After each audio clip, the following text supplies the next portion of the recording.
So tonight I'm with Alex and Raeana. Hello. How long have you guys been out here homeless? I'm actually out here with my husband right now. I want to say it's been pretty much for this year and since November, I think, or December. Yeah, since December. In the streets. Yeah.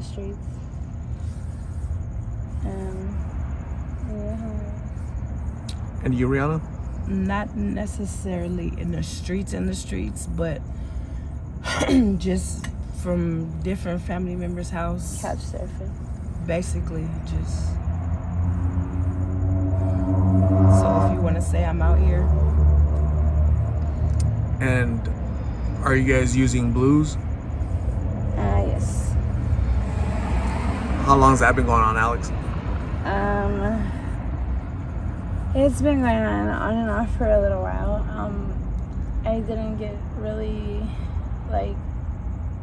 crazy with them until I had someone really close to me kill himself, and I just kind of spiraled after that.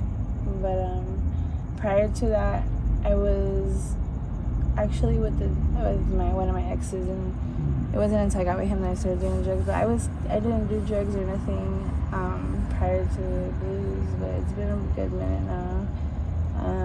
I do go on methadone, and I do get cleaned up for a little bit, and then it just being out in the streets, it makes it hard to stay clean. So I've been getting high for almost 2 years, maybe, on and off. Raeana, what got you started blues? It's kind of like a off and on thing, but last year my brother passed away. He had been in prison for 12 and a half years, survived in prison, and then got out here on the streets and didn't make it 6 months. And that kind of just threw me in overdrive. And definitely with little to no family support, of course, when you talk to a family member or you see a family member, they're gonna say that they want this for you and that for you, whatever. But at the end of the day, they're not willing to take the extra mile to help you get there, have the patience to understand, and everybody you feel just betrayed and left. Of course, everybody just look at you the same way, so it make you. It's a lot of pushback. At me like that, you already looking at me like this, I might as well stay away and figure shit out. And it is what it is. It's anything that kind of numbs the feeling of the betrayal and the hurt and the one crying, why? Not having a close relationship with with neither of your parents, just all different types of family members, relationships going down the drain. It should have leave you broken up and by yourself. My condolences for the loss that you've both experienced. That's definitely a traumatic experience for some people. Definitely. And that keeps them in that loop, right? That little cycle that it's hard to get off of, because as you just mentioned, Alex, you're trying to numb that pain, right? Yeah, but it gets to a point where it doesn't even numb it no more. You're just hurting yourself more with them. You just get to a point where you just try not to think about it. It's just, let me just do this to get those couple of hours of peace. Yeah, but I don't know if you've ever felt it, but it gets do you ever sit and think about how much they're hurting you more than they're taking away the pain? Absolutely. It gets to that at some point too, and it sucks. It fucking sucks for that. And I know my potential. I know what I'm supposed to be doing, what I could be doing, what I have done. But once you go down that slippery slope, it's hard to dig yourself up off that hole. Especially without the good support, without the support that you need. I think I've been lucky because I have my husband, and if I wasn't for him, I probably would have killed myself a long time ago. To be honest with you. And like right now, I'm working on my sobriety. I just started going to methadone again, and we're waiting for our housing right now. So once we do either get through with the housing, or we end up saving enough to get a vehicle or our own house or whatever, our own place to live, I promised my husband that I was going to be clean, because it's not something that I want. I want to have a sober future with my husband. I want to live a sober, good, healthy life and be happy and have a family. And I don't think that you can do any of that when you're getting high on blues or anything, because you're just so caught up in the moment with chasing a high that you can't even get anymore. And it gets to a point where it's not even you getting high anymore. You're just trying to make sure that you're not feeling like you can get up, and with that, you're not able to maintain any type of organization, no type of routine with your days, and you cannot hold it. I'm so sorry for the language. Can you beep that out? Yeah, I've heard that before, where people will say, at first I was trying to numb the hurt, the pain that I had, that I experienced, as a child, trauma, whether that's physical, emotional, just some type of abuse, and I'm trying to numb that pain. But after a while, I started using these pills to keep the withdrawals away, right? So now I really need it every single day. If not, I feel like I'm dying, right? My bones are aching. I got the chills. You can actually die from these withdrawals now. Like, the last time I was actually in jail, this girl, she was having really bad withdrawals, and like the cops and stuff, like, they don't understand, like,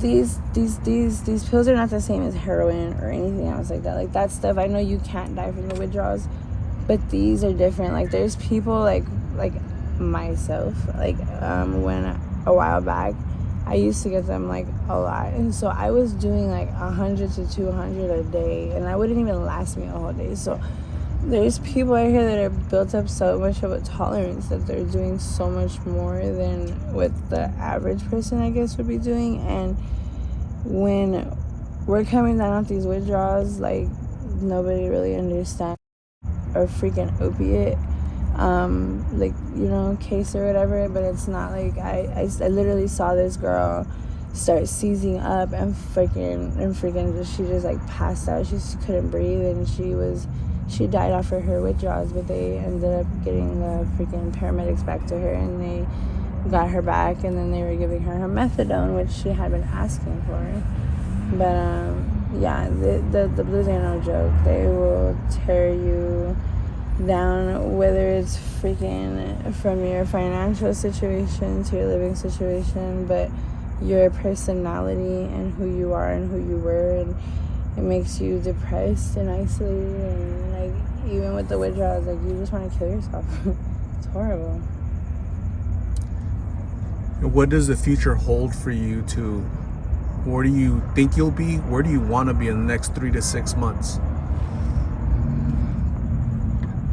3 to 6 months, I see myself doing what I gotta do to get clean, and just building myself back up to get where I used to be, what everybody know me to be.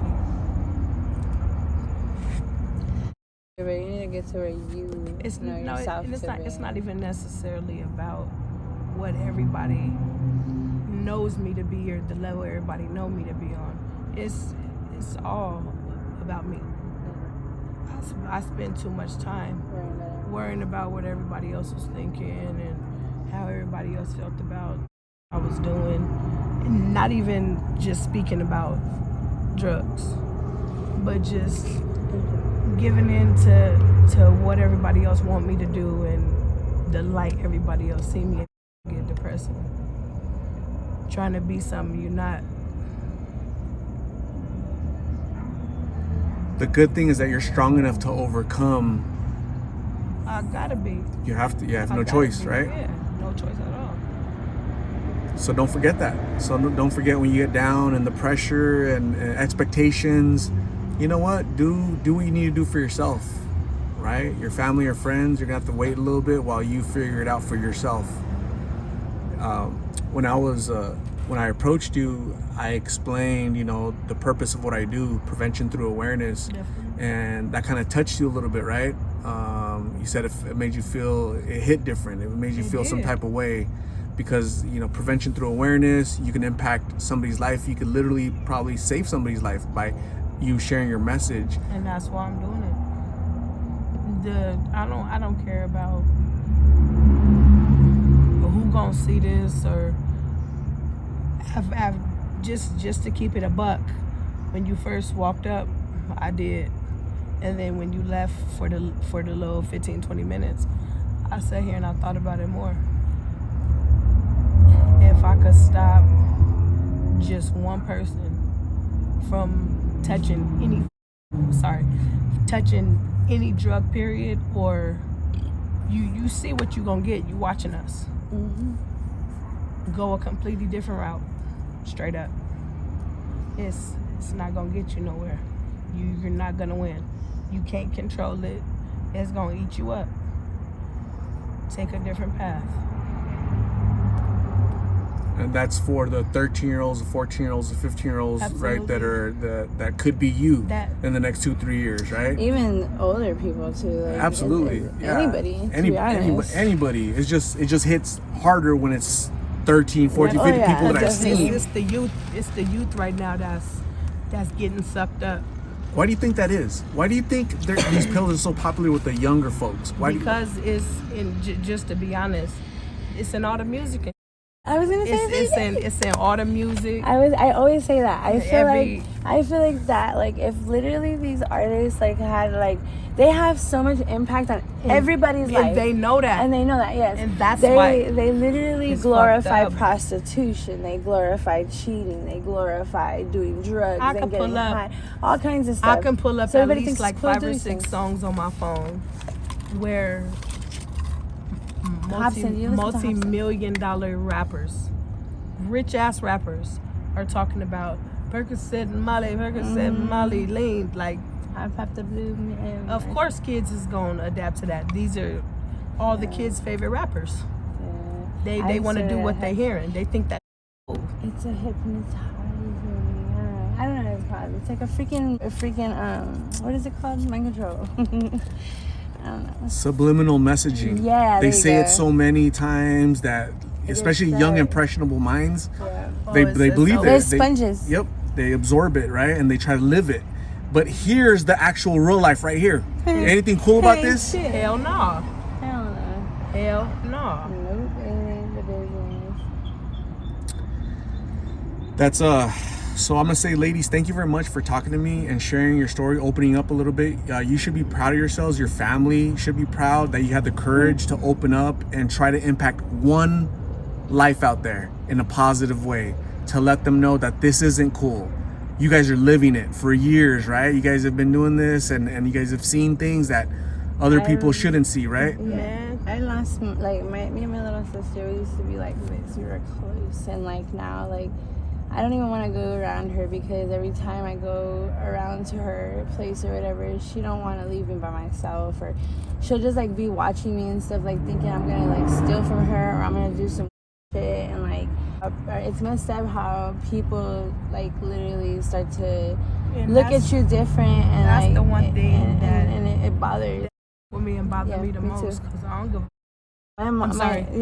my mom's the same way. Like, I'll go to my, like, I've never It done. don't matter how many yeah. drugs I done did. I've never stole. Yeah, from I've nobody. never stole from my mother. I've never I'm done not one nothing of bad them. to my family ever. And the way they look at me, and the way they treat me, and the way they are with me, is messed up, and it's all because of this stupid stuff. And like, honestly, it's not even worth it. If I could go back and I could like not like ever touch a Choices, blue girl, ever, I sheesh. wouldn't, because at the end, like, I could have probably, like, I mean, yeah, I was doing like really big things, and it wasn't because of the drugs that And that was the start though. Yeah. Just like them songs. I was Regardless I of the age, I thought that Oh, Yeah, I had some other stuff going on, and everything started slowly falling apart. you was in that lifestyle anyway, though. Yeah, true. And then I was was living in a that fast life, lifestyle. yeah. But I had everything I wanted. I literally would get up and be like, oh, I'm gonna go to Cali today, and I'd take the hell off. I'd have all the money I wanted. I didn't do drugs or nothing, but then That like shit hanging sucked around, your ass up. being around certain people, like they just dragged me Peer pressure down. No, is- it wasn't even that. It was just this person dragged me down so bad, and then I started hanging around with like, you know, people that were doing all these things, and then I was like, you know what, I'm gonna try it here. And then after that, it went from one thing to the next, and then my body was literally telling me like, doing this, like I was like, every time I would sniff a pill, like I would throw up, and they would be like, dude, you're wasting it. Like, why do you even do it? Like, your body's clearly telling you it doesn't want it, and you keep doing it.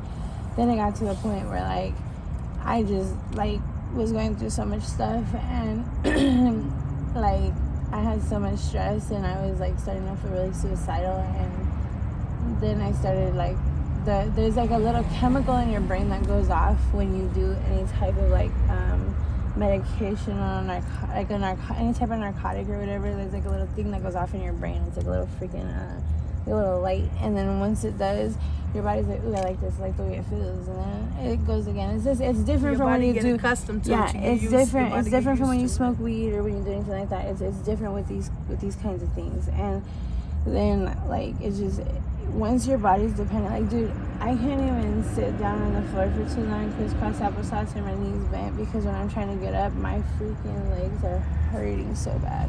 My body hurts when I sleep. My whole body feels like I'm bruised. I'm pretty sure it's because of the pills. Like I'm very like I don't know. I like with my health wise, I can't breathe. I can barely, like my vision's going away. My teeth are going. It's just horrible. It is not worth it.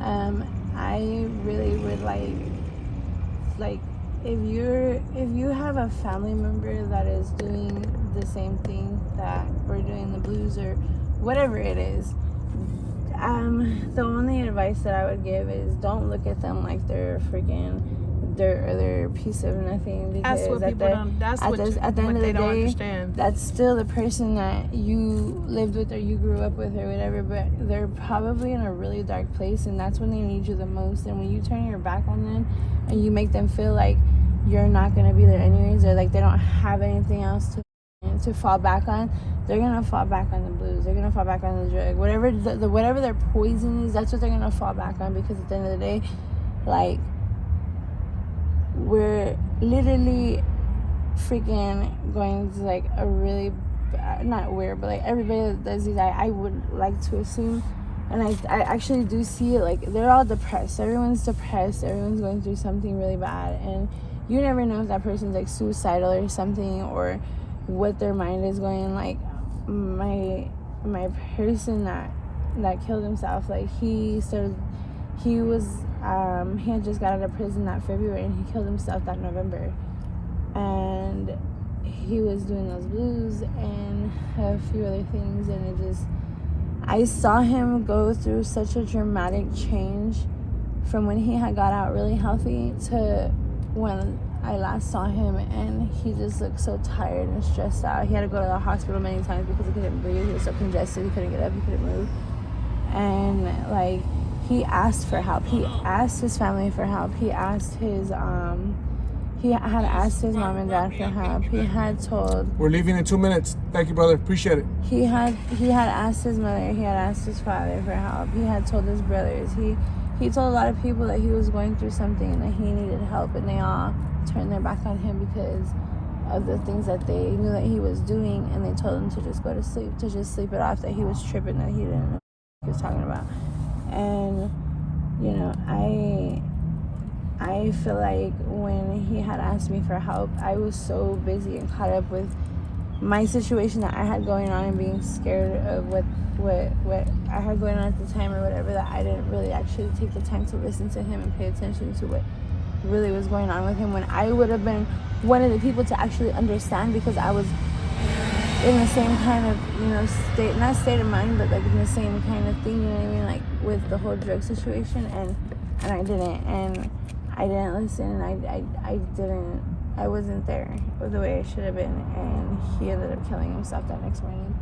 And it was because he felt like he was alone and he didn't have anybody and he was worthless. That's what they don't understand. And that's really the truth. Like, there's so many times that I felt like that, where I just wanted to lock myself in the restroom and just either take a bunch of the pills or go slice my wrist or do some crazy weird, or jump off the freaking overpass. And that's just because, like, of the way I feel like I've let my family down and myself down. But I can't give up that easy. Yeah, but at the end of the day too, like, whenever I have gone to ask for help or try to go and do different things, they'll sit there and treat me like I'm nothing, or they'll go and tell my business to everybody and then have everybody else looking at me and talking about me and treating me That's like such. the part that rubbed And me I the just, wrong way. it's, yeah.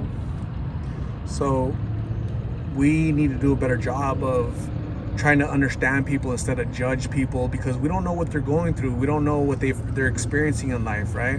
And so I think that's a good lesson for all of us, Alex, that we need to be more compassionate towards each other. Yeah. And you got to see it firsthand with your friend. You know, don't blame yourself, you know, because again, ultimately it was him that needed to ask for help, and you know, so you can't really put a whole lot of, you can't really try not to own that, because that's more pressure on you and that's not fair to yourself. But be there for the rest of the people, you know, be there, ask for help yourself, because you're not alone. In those dark moments, those dark times, reach out to people, talk to people, ask for help. There's so many treatment centers, so many churches. Somebody's gonna, you know, call me. I'm gonna give you my card right now with my number. Call me if you need a ride to a treatment center. You know, if you want somebody to talk to, you know, no judgment here. I've learned in the past year and a half when I started doing this that, man, these folks are going through some trauma that I don't know what it is, because I haven't lived their life. So I need to stop judging and saying this, calling them names, because at the end of the day, we're all fragile humans, you know, and some just need a little bit push over the edge, right? But some of us need a hand up, right, to lift us up. Yep. And I'm so glad that you guys had the courage to share your stories, and I applaud you.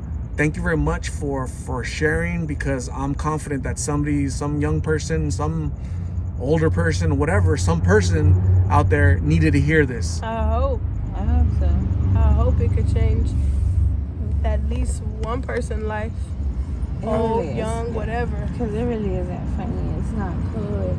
I know it sounds so stupid sitting here saying all this stuff, and I'm like, we're getting high eggs, but at the end of the day, like, I mean, it's really hard to maintain your sobriety out in the streets too, and you've already had everybody turn their back on you, and you have nowhere to go, you have nothing.